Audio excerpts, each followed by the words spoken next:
Hey everyone, welcome back to another live community classroom with Michaels. Today we have Mary Beth with us ready for another exciting class. And today we'll be knitting the Ogo with the Flow knit scarf. My name is Lillian from Yarnspirations, and I'll be helping with any questions you might have during today's class. Feel free to ask questions in the chat here and we'll be sure that Mary Beth answers them. And while we're getting started, please let us know where you're watching from. Over to you, Mary Beth. Hi guys, we're going to have a really nice, relaxing, easy class today. So if you're a new knitter, this is the perfect class for you. We're going to sit and make this scarf, and once we get our yarn prepared and we get our cast on done, it is a 1-row repeat, so it's really easy to do. So tonight is also a good, if you have any beginning knitting questions, tonight's a really good night to ask them because I will have time to answer them. So I'm gonna Raina, let's jump over to the tabletop cam and get started. All right, guys, give me 2 seconds here to make it a little brighter. My studio is very crowded and my yarn fell over. So the first thing I want to talk about, well, here, we have a couple of things I want to talk about. First off, here is the scarf. And you can see that it is a variety of different colors. Now, if you look at the Ogo, which is our new packaging from Yarnspirations, Ogo gives you all of the colors in one skein. So you can just purchase your one skein. And in the case of this scarf, we're not going to separate the colors or use them separately. We're going to just do our cast on and do our knitting and let the colors go with the flow. That's what the go with the flow means in the pattern. Now, I'm telling you, I'm cheating a little bit. Sometimes because I work for the company, sometimes my packaging comes in with no labeling on it. So I sort of, see? So I sort of stuck a more appropriate label on it, but these are not that hard to work and not that hard to open. And one of the things that's really cool about them, in addition to the color changes, is that when you pull the yarn from the outside, which is what we're going to do, they do not tangle. This is not a situation where you're going to stick your fingers in the center and come up with yarn barf, as we call it in the trade. So to open one of these, I'm going to grab this section. I'm going to push these little guys up, if I haven't already. And again, this one's going to be a little awkward just because I have 2 on there, because this was not labeled for consumer use. This came from the shop to my house. And then what happens is there's a little piece of double stick tape in there that holds everything together. So then you're going to push the cardboard out. So here's, again, the front of the cardboard, the back of the cardboard. We can dispose of all of that. We don't need it. So now what I'm going to do is I'm going to look. Here's all my different color joins. Here you can see the split where the colors join. So inside this split, see if I can get my finger in there, is a little plastic tab. So I'm going to grab not my good fabric scissors, but just a random pair of craft scissors. And I'm going to go in there and I'm going to cut that little plastic tab.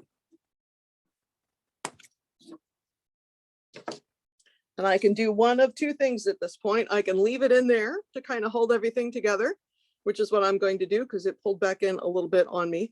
Or if I've kept a good grip on it, I can pull that tab out and take it away. But in this case, it seems like it retracted a little bit. So I'm just going to leave it where it is. Now I'm going to take my end, which is right here, and I'm going to start knitting at the end. And again, this unwinds very neatly. And it changes when this color is up, it's going to change to the next color with no knots or no ends or no anything like that. So this is a really great type of yarn to use for a project like this when you're going to let the color changes happen. So I'm just pulling some yarn up and putting this to the side so I can see what I'm doing. So we're going to do this. This is a modified rib. And one of the reasons I like it for scarves is it looks great on both sides. It is completely reversible. So that's one side. There's the other side. So it looks the same on both sides. which I like a lot because in a lot of scarves, one side looks great and one side looks sloppy. And then when you wear it, you're always kind of fussing to make sure that it looks nice when you're wearing it. So we're going to do the knitted or knitted on cast on is what we always recommend here at Yarn Inspirations. And the pattern's going to tell you that you need a size US 10 or 6mm knitting needle. Now, my needle that I'm going to use on camera, can get a little closer here, is a little bit bigger just because I find the bigger ones show up better on camera. And I want you to be able to see what I'm doing. That's better. All right, so you will use the US 10 or 6mm. So to start with my cast on, I'm going to pull up a fold, maybe 4 to 6 inches from the end. And I'm doing that so that I have a long enough tail to weave that end in later. If you make your slip knot too close and you have a short tail, when you're trying to weave your ends in later to finish up your piece, it tends to be too short to weave in comfortably. So we don't want to do that. So we're going to go 4 to 6 inches up and pull up a fold. Now you'll notice my tail yarn, which as I just said is the cut end, is on this side. My working yarn, which is what we call the yarn that is attached to the ball or the skein or the ogo, is on this side. So I'm going to twist my loop. I'm going to bring my index finger and my thumb from the back through the loop. I'm going to grab the working yarn and pull it through and give that tail a little tug. And that's my slip knot. And one of the reasons we call it a slip knot is if we put it in the wrong place or we don't need it, it slips right out. So let's do that one more time. I'm going to pull up a fold 4 to 6 inches from the end. I'm going to make a little twist. So my tail yarn is on top. My working yarn is underneath. I'm going to bring my index finger and thumb through the loop from the back.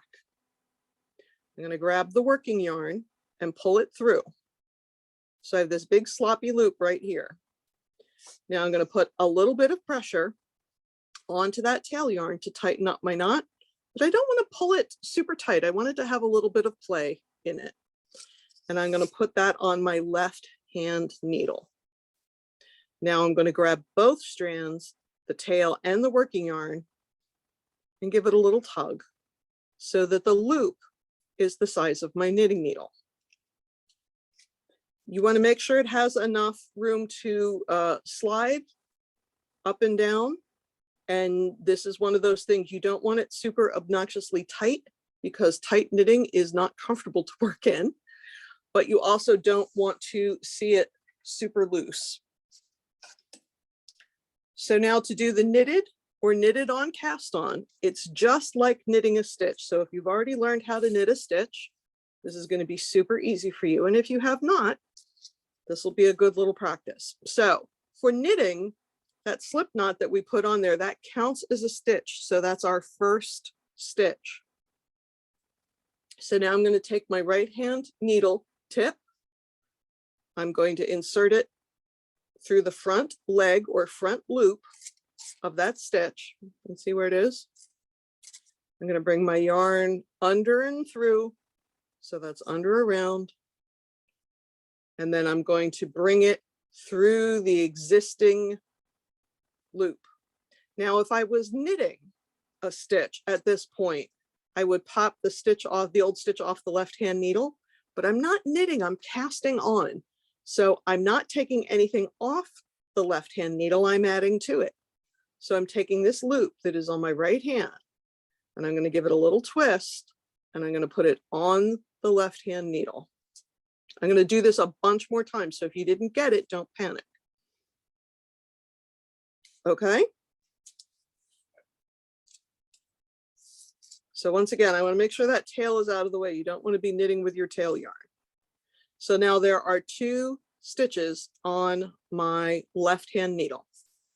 So I'm going to insert that right-hand needle tip through the front leg or loop of the stitch. I'm going to bring the yarn up between the needles, so it went under the back needle and between. I'm going to use my finger to keep a little bit of tension on that working yarn because I want to help pull it through the existing stitch. So now I'm putting that new loop on my right hand needle, giving it a little twist and putting it on the left hand needle. Now I can take my right hand needle out and give that a little tug.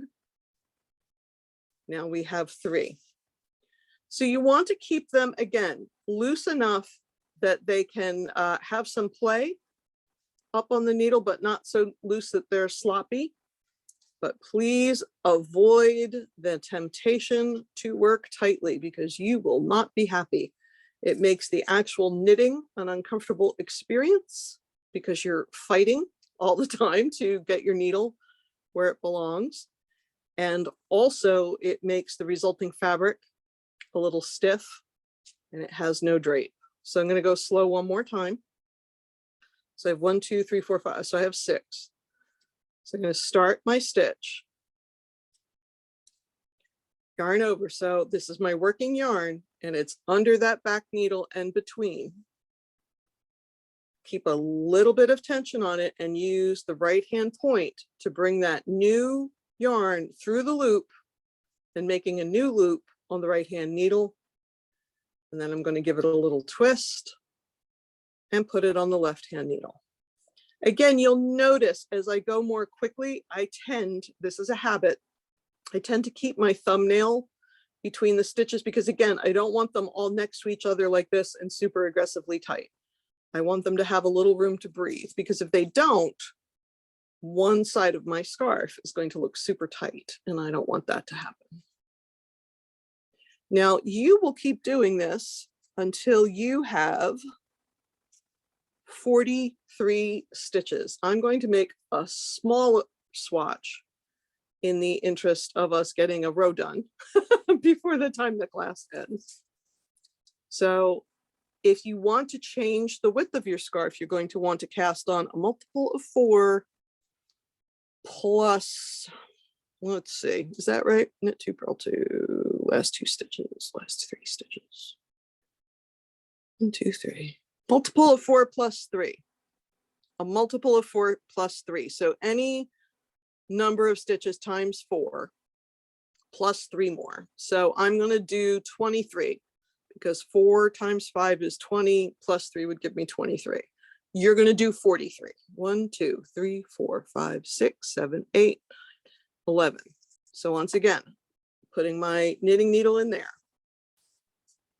bringing my working yarn under and around, bringing it through, giving it a twist, putting it on my left hand needle. Oops.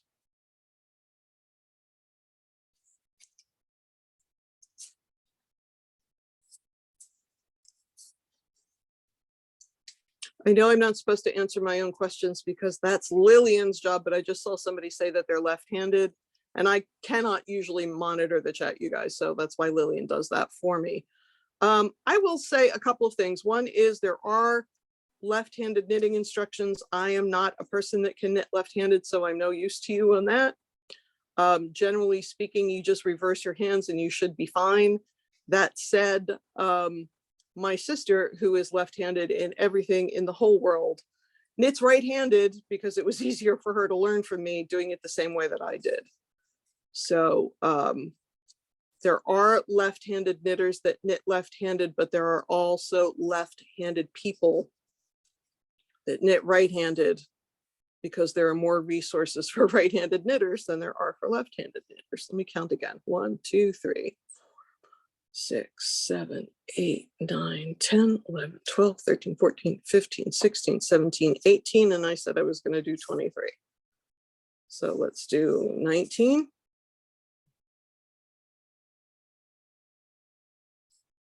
And you see, I'm pushing that stitch up onto the fattest part of the needle. You don't want to work too close to the tip because that's another way to accidentally work too tight. Make sure you're on the fattest part of the needle, especially if you're working on big needles like this. 21.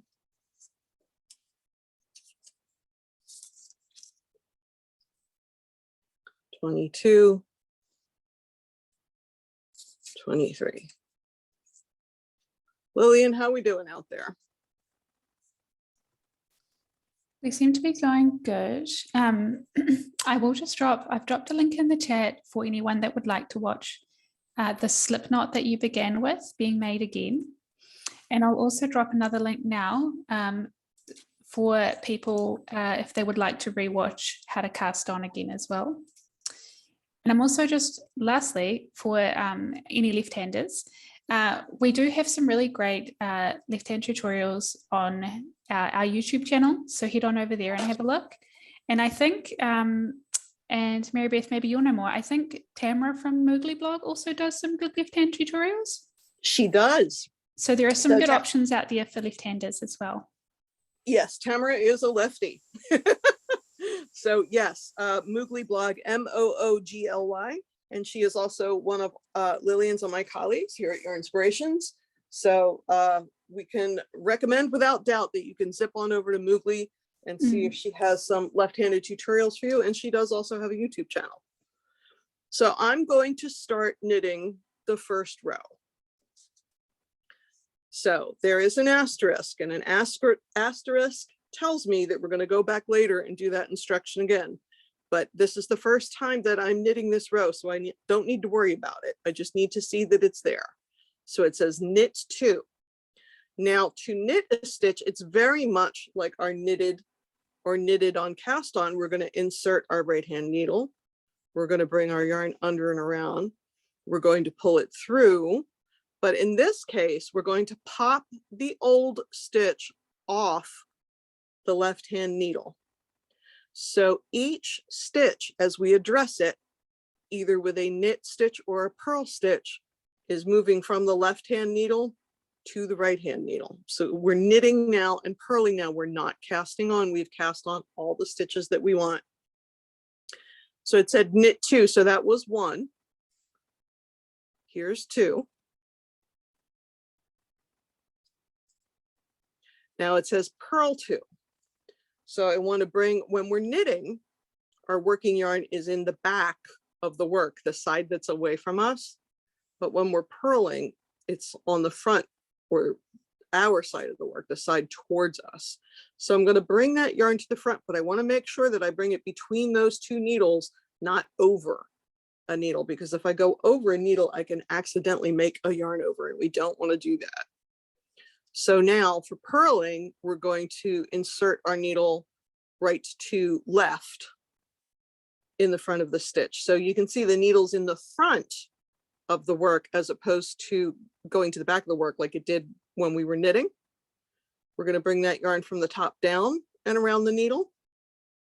We're going to keep the least little bit of tension on that working yarn to make sure that loop doesn't pop off. And we're going to use the point to come through that loop, get the new loop up on the right hand needle, and let the old one pop off the left hand needle.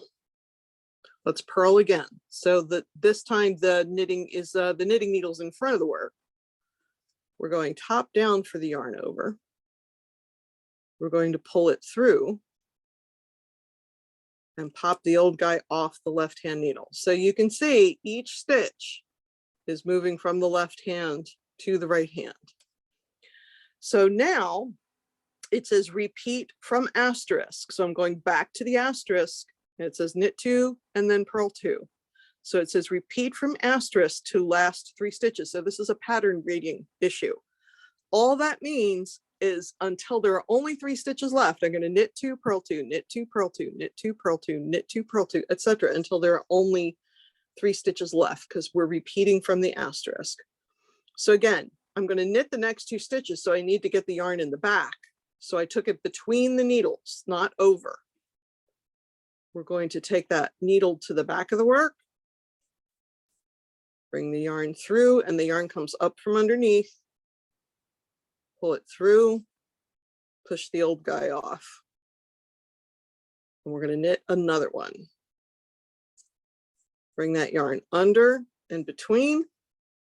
Keep a little bit of tension, pull it through, push it off. Now our next 2 stitches are purl stitches. For purl stitches, they need to get that yarn to the front of the work because that's where it needs to be. You can't purl with the yarn in the back. So now I'm bringing that needle from right to left and my knitting needle's in front of the work. Bring that yarn over from the top down. Pull it through the old loop and push the old loop off. Let's do that one more time.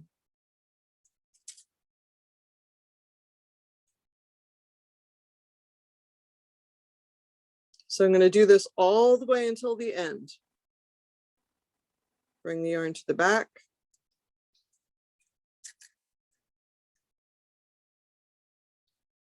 Knit 2. Bring the yarn to the front. Purl 2. And remember, you will have more stitches on your needle because you're going to cast on 43, whereas I only cast on 23.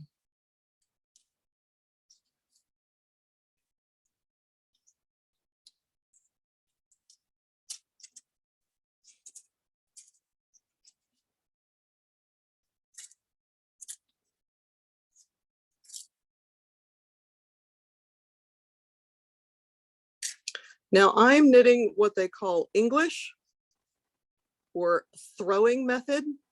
There's another style of knitting called continental or picking, and other knitters knit that way. I do not. I knit this way, which again is English or throwing. Some people, if they learned from mother or grandmother or a friend, will watch me knit and say, well, that's interesting and it works, but it's not the way that I learned. That's okay. You might have learned from a continental knitter. And however you need to make your knits and purls, as long as you're making your knits and purls correctly, you are just fine. So we kept going until we got to the last 3 stitches. So there's 3 stitches remaining and I just did a purl 2. So we're done repeating from the asterisk. We've gone as far as we can go. And it says knit 2, knit 1, knit 2, and purl 1.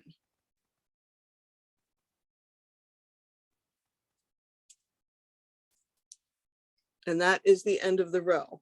Now, if you are a new knitter, I expect a lot of you are in this class, it makes good sense to count your stitches at the end of every row until you feel really confident that you're knitting properly in pattern, because I'm supposed to have 23 stitches. You're supposed to have 43 stitches. If you have a different number at the end of any given row, you want to try and find the problem and fix it now, not when you've knit 6 inches past it and then suddenly you have to rip it out, which is no fun at all. Ripping out is no fun.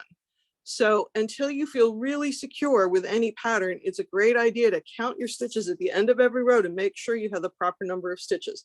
So I want 23. So let's see. 1, 2, 3, 4, 5, 6, 7, 8, 9, 10, 11, 12, 13, 14, 15, 16, 17, 18, 19, 20, 21, 22, 23. So I have 23 and I'm good. So now I'm going to turn the work.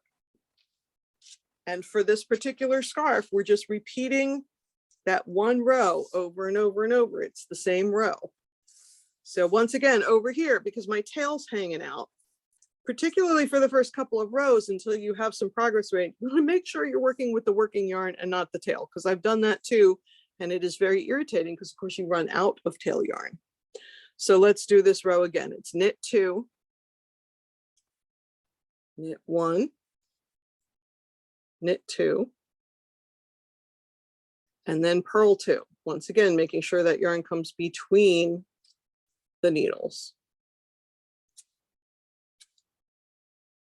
Purl 2. Take the yarn to the back. Knit 2.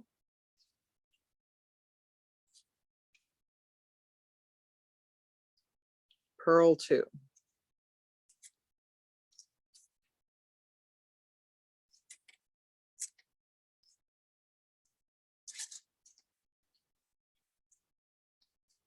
So you can also see as I'm knitting that periodically I stop and push the stitches that are on the left-hand needle. I push them a little more closely to the end. That's just so I'm going to push those up a little bit.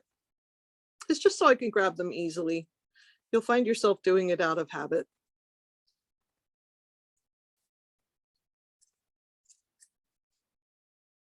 purl 2.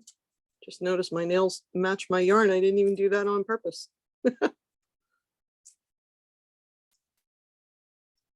Now, another question that we haven't gotten today, but we do commonly get, I am knitting on circular needles, and a lot of people ask if they can do these kinds of basic patterns on straight needles, and you absolutely can. The reason that I don't use straight needles in class is because the tips bang on the table and make an obnoxious noise.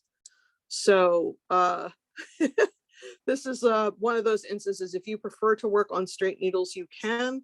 I personally knit everything on circular needles, but it's definitely personal preference. So again, we did knit 2, purl 2 until we had 3 stitches remaining. We're going to knit 2, knit 2, and then purl 1. So Mary Beth, we have a question here.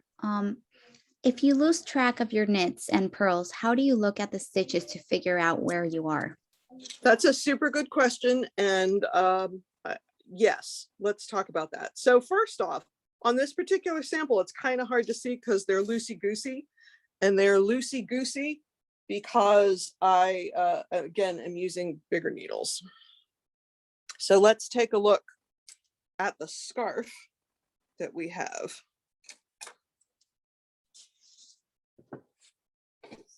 Let me grab a different color just so it's more interesting.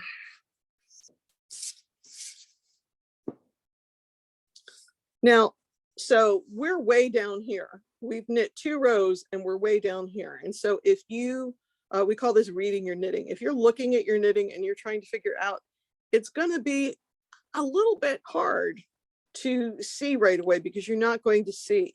But after the pattern is developed, and certainly by the time you're 2 feet in, because this scarf is, this scarf when it's done is about 78 inches or 198 centimeters long, which is super big. Generally speaking, and this is a general tip, and we'll find out when I knit a couple rows if I'm right, for a pattern like this, or a pattern in stocking stitch or stockinette stitch, if you see a stitch like this, so look between my thumbs and you see a V at the bottom, right? See how it makes a V? For a pattern like this, and again, for simple stocking or stockinette stitch, if you see that V, that is a stitch that you're going to knit. And if you see what we refer to as a purl bump, that is a stitch that you're going to purl. Is it like that every single time in every single pattern forever and ever for the rest of your life? No. But for the sake of this pattern, after you get, first off, if I was starting this scarf, I would really try and get a good 8 or 10 rows on here so that the pattern does develop. And if you're using a more size appropriate knitting needle than I am, I think it would develop a lot more quickly. You could see what you were doing.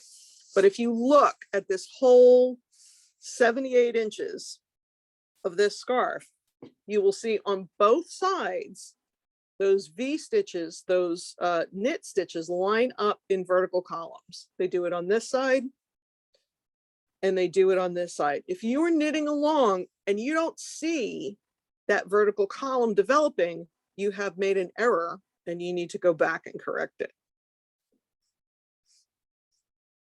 And usually in a situation like that, I'll just undo. I'm not going to pull my needle out and pull out a bunch of rows. I'm going to try and sort of backtrack. I'm going to take one stitch out at a time and put it back on my left hand needle, and then you know, keep going until I have resolved the problem. But if you're starting this scarf, instead of just, you know, doing a little swatch or watching a class or whatever, it'd be great if you can to start it at a time when you can, you know, put 8 or 10 rows in it to make sure that that pattern is developed so that you can see what you're doing. I think what I'm going to do, hang on one second.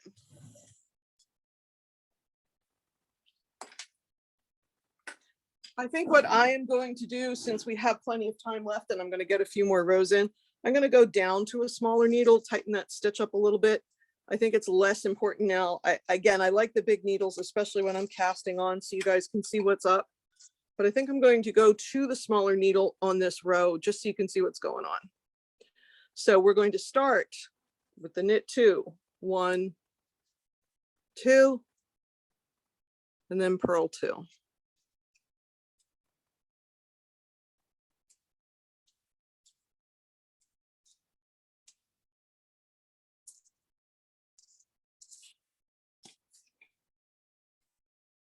All right, so here's my column. Do you see?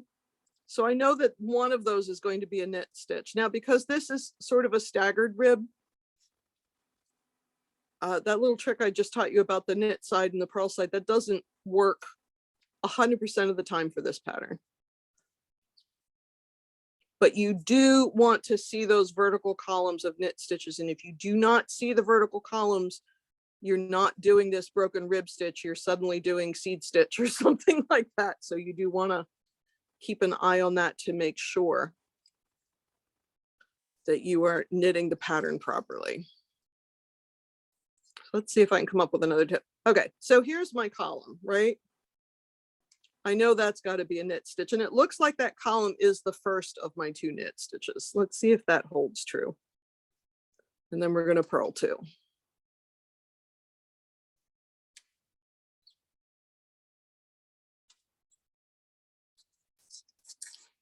That does hold. Okay, so after you have your first few rows on, if you see that vertical column that I pointed out with your V's, which gives you your vertical column of knit stitches, that's the first of 2 knit 2s.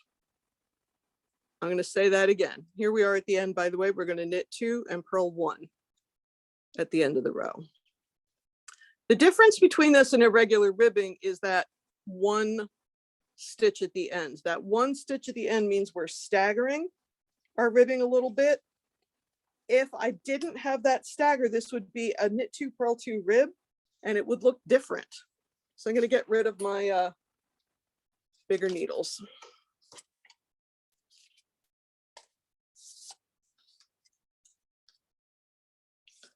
Okay, so once again, knit 2. Every single row starts with knit 2. So that's one good tip to know where you are. Then I'm going to purl 2. 1, 2. And then here's my vertical column. You see it? It's a little easier to see now because I went down to the smaller needle. I know that's going to be the first of 2 knit stitches. 1, 2. Purl 2. So this is really all there is to this scarf. It is the same row over and over and over. So I'm going to knit some more rows, and I'm going to answer a few more questions if there are any, and then we're going to talk about casting off, because I do want to get to that. But if we have some questions, now's a great time to ask.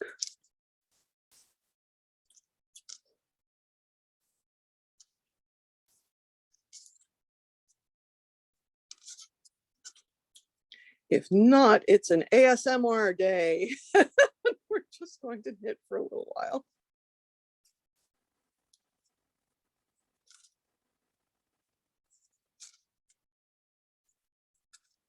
Three stitches remain. Knit 2, 1, 2, and purl 1. All right, sorry, I just had a little bit of a technical challenge there with my mute.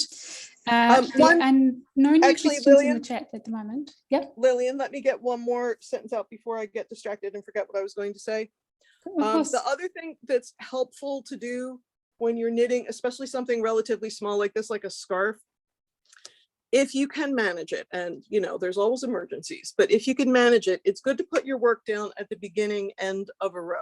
You do not want to put your work down in the middle of the row because it tends to stretch those stitches out so they don't lay flat like everything else. And also because, as you just asked, you may not know what stitch you were on when you come back.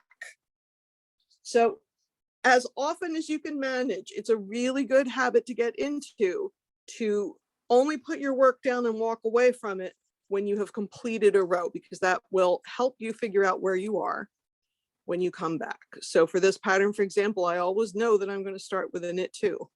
So as long as I know that, then I'm doing the pattern correctly, and I'm not going to have any trouble guessing where I am. Now, Lillian, if you have anything you want to talk about. Yeah, we don't have any questions at the moment in the chat. Nancy just said it was going a little bit fast for her and she was going to watch it again at a slower speed, which is a great idea. So the class will be up on michaels.com/classes in the next 48 hours. So then everyone can rewatch and knit along with you again. Yes, you can also, as you so cleverly mentioned, to the nice lady that wrote the text, the chat, you can slow it down on YouTube, so that I do sound like I am the creature from the Black Lagoon, but you can slow down the video so that you can see what's going on. So let me just finish this row here.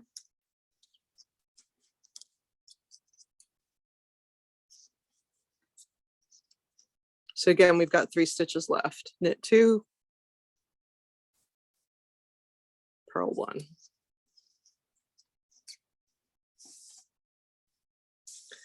So do you see what I was saying about you can sort of see the pattern developing? It's so hard to see in this light. You see my vertical columns are starting to build up. That's going to help me know that I'm doing the right thing. So let's do one more row and we'll do it very slowly again.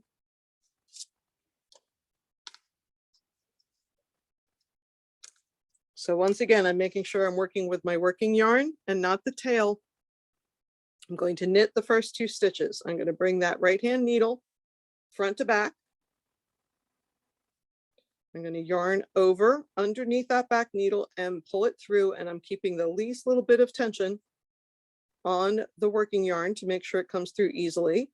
Then I'm going to pop it off the left hand needle. So that was the first knit stitch. And we're going to do that again. Insert your right hand needle. See, it's going from left to right and front to back. In the next stitch on the left hand needle, that working yarn is going under and between. I'm keeping a little bit of tension right here, pulling it through and pushing the old stitch off. So that was my knit 2. Now we're going to purl 2. And to do that, I need to get my yarn to the front of the work. So I'm bringing it between the needles and not over the needles. I want to make sure, because if I take it over the needle, I could create an extra stitch where I don't want one. So my working yarn is in the front. I'm bringing my right hand needle tip right to left through the front of that stitch, and my needle is staying in front of the other one. I'm bringing the yarn down from the top in this case. Once again, keeping the least little bit of tension on here and bringing it through the old loop and pushing the old loop off. Now we're going to purl again, right to left, keeping that knitting needle in front of the other needle. Yarn over from the top down, bring it through the old stitch, push the old stitch off. Now we're going to knit 2, so that yarn has to go between the needles, because for knitting, we need the yarn to be away from us. Left to right. Now my knitting needle is behind the work, bringing that yarn under and through, little bit of tension, using that tip to bring it through the old stitch, get it up on that fat point of the needle, because we don't want to knit too tight. Push that old guy off. We don't need it anymore. And then we're going to do that again.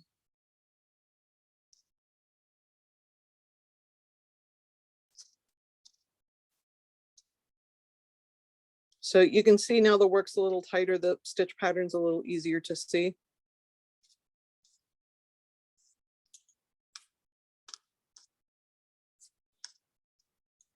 Purl 2.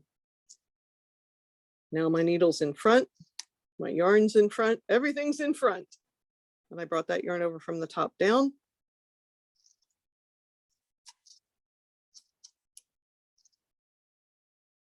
Now we're going to knit 2. I need that yarn in the back, but I need to take it between the needles. No extra stitches. Knit 1, knit 2.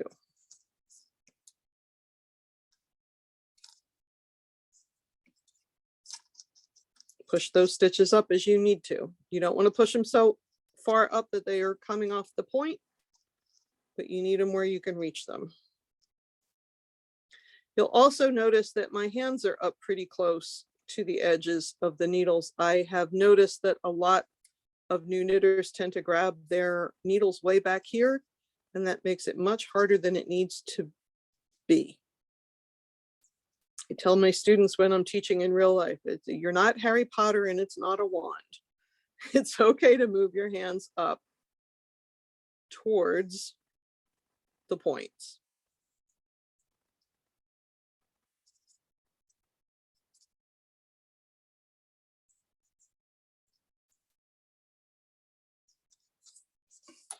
And pull some more yarn here. But again, one of the handiest things about the Ogo is knowing that it's not going to tangle.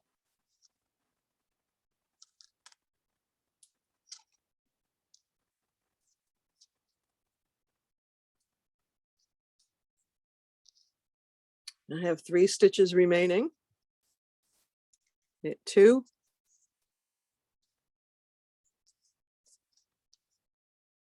Purl 1. So again, I'm working on an odd number of stitches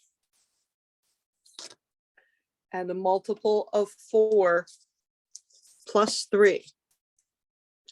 If I was working on an even number of stitches and working in a multiple of 4, I'd be working a 2x2 rib, which is different than this pattern. It would just be, it wouldn't have all this kind of interesting stuff in between. It would just be ribbing. So a lot of times in knitting, the stitches are all the same, particularly when you're doing beginning work. You're knitting or you're purling. It's the order in which you make those knits and purls that makes a texture pattern. Now, when you get into lace, you have yarn overs and increases and decreases and all that kind of fun stuff.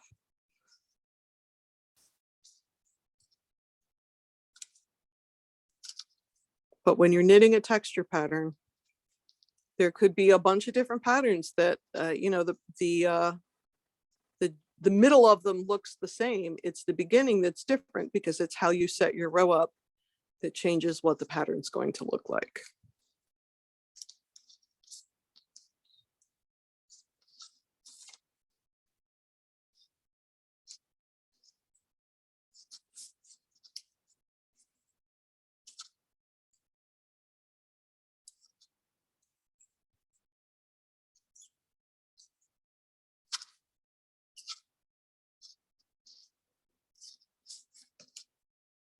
The other nice thing about a 1-row pattern like this is once you get the hang of it, you can have a conversation or watch some TV or take a look at the scenery outside.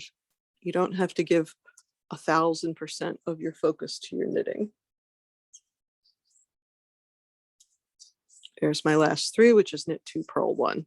So I'm going to do one more row and then we're going to talk about the cast off. Again, you're going to knit and knit and knit this pattern. It's going to be a long time till you get to the cast off, but I want to show you a little bit of it so that it sounds familiar when you get there. And as Lillian has said, and Raina has said, you can always watch the videos again on YouTube or on the Michaels website.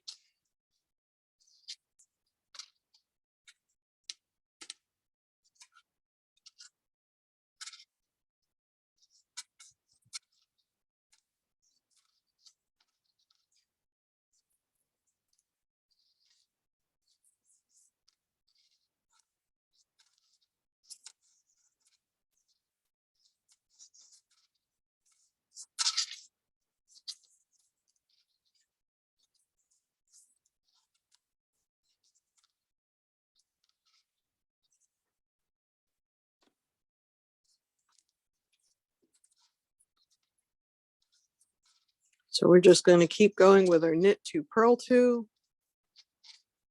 till 3 stitches remain. Oops, didn't get my yarn to the back. And remember, if you're concerned, if the pattern doesn't look right, if you're a little anxious, just count your stitches at the end of every row. As long as you have the same number of stitches and you see those vertical columns, you're probably fine.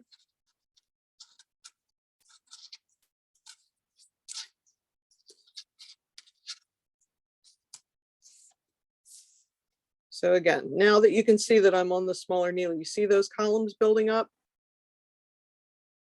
And I've only done what, 1, 2, 3, 4, 5, 6. I've only done 8 rows. So as long as you get that first 8 to 10 rows in there, I really feel like when you pick your work up, you're going to be able to see what's going on. And again, for this pattern, you're always going to start with a knit 2. So let's talk about casting off. Casting off is when we're done knitting and we want to put a second edging on there so nothing unravels. And this pattern has the very helpful instruction of cast off in pattern. So what we mean is you're going to cast off, but you're going to work the pattern the same way you have been doing, which is beginning with a knit 2. So the first thing I'm going to do is knit the first 2 stitches. There's 1 and 2. So I've knit 2. Now using my left hand needle point, I'm going to grab the first stitch that I knit and pull it over the second stitch that I knit and let it go. And because I have pulled the second stitch through the first stitch, it is not going to unravel. That stitch is cast off. Now I could just do that all the way across, knit the next stitch, pull it over, etc., etc., etc. But it told me to cast off in pattern. So my next 2 stitches would have been purl 2. So I know that I need to purl those next 2 stitches. But from here on out, I'm only going to go 1 stitch at a time. So I knit 2 at the beginning, pulled the first one over the second one, and now I'm going to go 1 at a time. So I'm going to purl a stitch. I have 2 stitches on my right hand needle. I'm going to grab the first one and I'm going to pull it over the second one. Now I'm back down to 1. I'm going to purl the next stitch. Now I have 2. I'm going to grab the first one, pop it over the second one. Now, if you continue on your knitting adventure, you may see similar actions in other kind of stitches like PSSO, pass slip stitch over, but you're passing one stitch over the other one. So now my next 2 stitches would have been knit. So now I'm going to knit the next stitch, grab the first one and pass it over the second one. Now, in the same way that I was giving a little bit of tension to the working yarn at the beginning, I'm giving it a little bit of tension now because I don't want it to fall off. I don't want to not have any tension on there and all, and I'm trying to pull one over the other and they both fall off because that is problematic. So I'm keeping a little bit of tension. I'm not pulling it super tight. I don't want it to be tight. But I also, if I'm holding a little bit of tension on there, I'm not going to lose track of where it is and it's not going to pop off. And then my next stitch is a knit.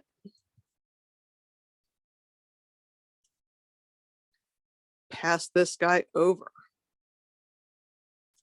Now my next 2 stitches are purl. So I'm going to bring that yarn to the front. Going to purl. Grab the first one. I'm holding on to that working yarn just because I don't want it to go AWOL. There's my second purl.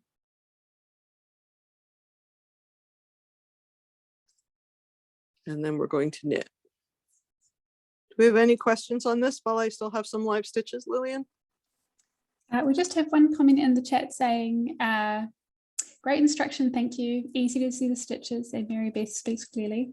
I can do this with lots of practice. I've wanted to turn this graph for years. Bucket list, check. And Anne also said that casting off seemed much easier than casting on. I would say that's true. I would also say this. You only cast on once for a project like a scarf. Once it's cast on, it's cast on. It's not something you're going to do every day. I don't think most of us are going to be able to knit a 78-inch scarf in an evening. So the casting on happens at the beginning, and then you get to do all the fun part in the middle. Now I am going to just finish this cast off because I want to talk about the end of it a little bit. But if we have any more questions, Lillian, jump in. Nope, that's everything. All right, so I'm going to keep with this casting off in pattern. This is casting off in pattern until I get to the very end. And again, your piece is wider than my piece. This piece that I cast on was only 23 stitches. It would make a very narrow scarf. We've just had a couple of questions pop in. Can I, let me just do the bitter end and then people can, then I can answer questions. Let me just show this little bit at the end, if that's okay. Of course, sounds great. So I have one stitch left. I have one on my right hand needle. I have one left, which in this case is a purl. And I'm going to pull my first guy over my second guy. And now I have this one live loop left. What I'm going to do is I'm going to cut the yarn. Again, I'm going to leave a good 4 to 6 inches. The number of people I see cut way too close. And then when you want to weave those ends in, you can't do it because the yarn is too short. So cut so that you have, you know, a good 4 to 6 inches left. I'm going to open this loop up a little bit and take my needle out because I don't need it. And then I'm going to reach through that loop, grab that tail, pull it all the way through and give it a little tug. And that's how I'm going to finish my bind off or my cast off. And again, you can see it's not pulling. There's no stitches that don't belong. And that's what it means by cast off in pattern. You want your cast off and your cast on to look exactly the same. And again, mine looks a little loose because I use that bigger needle, but this is what it looks like on the top. Now, Lillian, you're up. Well, you already answered the first question because it was from me and I was going to ask you what you meant by in pattern, and you've already ticked that off. And the other question here is, once you get the hang of this, how long will it take to make this scarf? Oh my goodness. I don't know the answer to that because everybody knits differently. Now, just as a general rule, the thicker the yarn, the faster it's going to go because the stitches are going to be bigger and they're going to take up more square feet.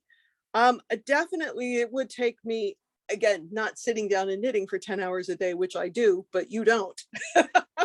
I do it because it's my job. I would definitely expect to spend a few weeks on this, you know, working on it a little bit every evening or every afternoon, depending on my life schedule. This is a lot of knitting. This is a big scarf. Now, can you make it shorter? Absolutely.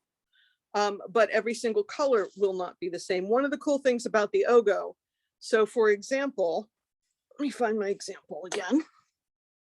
If you all saw the state of my floors when I'm teaching, because I just throw stuff everywhere. So here's my Ogo. I have 1, 2, 3, 4, 5 colors. If you look at the scarf, each of the 5 colors is about the same length. And the reason is because the 5 colors that are on the Ogo, they each have the same amount of yardage. There's like multicolored yarns and other kind of patterned yarns that you have different amounts for different colors. But on an Ogo, each one of your sections is the same. If I wanted this scarf to be shorter, I think what I may do is just skip a section. Do you know what I mean? I wouldn't want the first 4 colors to be this big and my last one to be this big. Do you know what I mean? Again, if I wanted to make this a little shorter, if I thought this was too long, I might just eliminate one of the colors. Also, you can start at either end of the Ogo. I think that's true. Lillian, correct me if I'm wrong, but I'm pretty sure you can start at either end. You could like if you wanted to get rid of the beige, you could conceivably have started on that end. And some of our patterns, and this is not one of them, again, we were talking about Ogos at the beginning. If I wanted to, I don't want to confuse people, but if I wanted to shorten the sections, I can pull these colors apart. If I wanted to, and you don't have to for this, you can just knit, knit, knit. But if I pull this guy apart,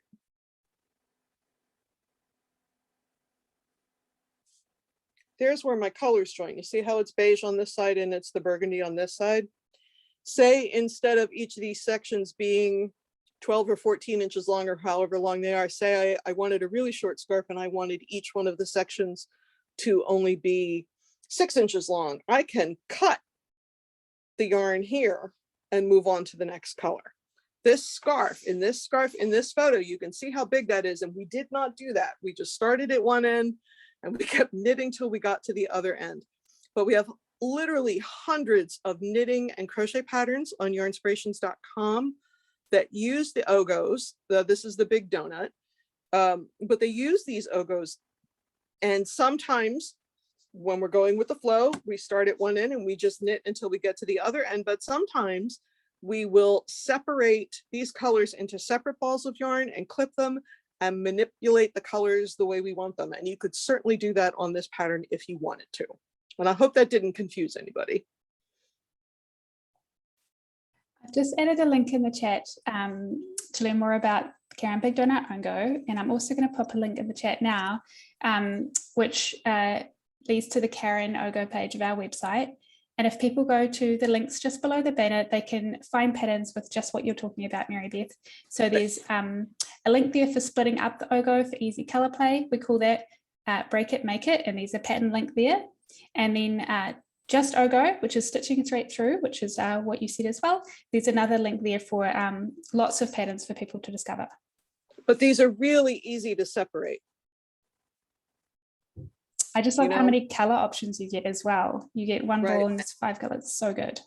Exactly. And I noticed some of our newer ones that we'll be showing later, they have more than 5 colors, so that you can really go to town and have a bunch of different colors. So the colors change more frequently, but you have more of them on the ring. I think that's pretty cool. I have some of those I can't wait to play with. All right. Do we have any other questions? Yes, there's a question here. Sorry, I'll just scroll back to it. Pat asked, casting on, does it matter which method you use? They learned the long tail cast on with a thumb. Let me tell you that a long tail would work fine for this pattern at Yarnspirations. They recommend a knitted or knitted on cast on for everything. So that's what we teach.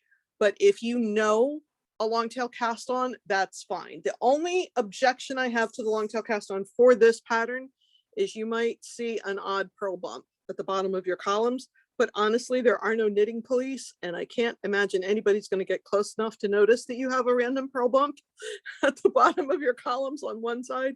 So if you know the long tail and you're comfortable with it, I personally, this is not official Yarnspirations, this is Mary Beth, who's been knitting for a million years. I would go ahead and do the long tail if you're comfortable with it.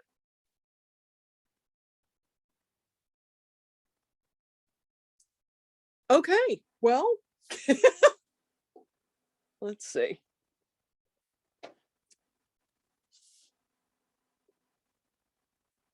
Okay, so Lillian, do you have somebody has a goodbye message? Somebody who's not me has a goodbye message for you all. Yeah, I have a goodbye message. I just wanted to read you a couple of pieces. Darcy says, great class, thanks. Amber says, thank you. And Crystal also says, thank you, Mary Beth. This was very helpful. If you guys want me to see your work, you can hit me up on Instagram at Hooked for Life LLC. That's HOOKED, the number 4, LIFE LLC. And either me or my assistant, we monitor that pretty well. So if you have a question or you want to show me something, hit me up on Instagram. That's the easiest way to find me. Although I'd appreciate a follow first. It's not required. All right, Lillian, now I'm done. Thanks so much, Mary Beth. And thanks everyone for joining us today for this live community classroom with Michaels. Don't forget to share your work with hashtag MakeItWithMichaels and hashtag Yarnspo. And just a reminder that you can find more classes on michaels.com and the recording of today's class at michaels.com/classes. Thanks everyone. And thanks again, Mary Beth. Oh, you're welcome. Bye guys.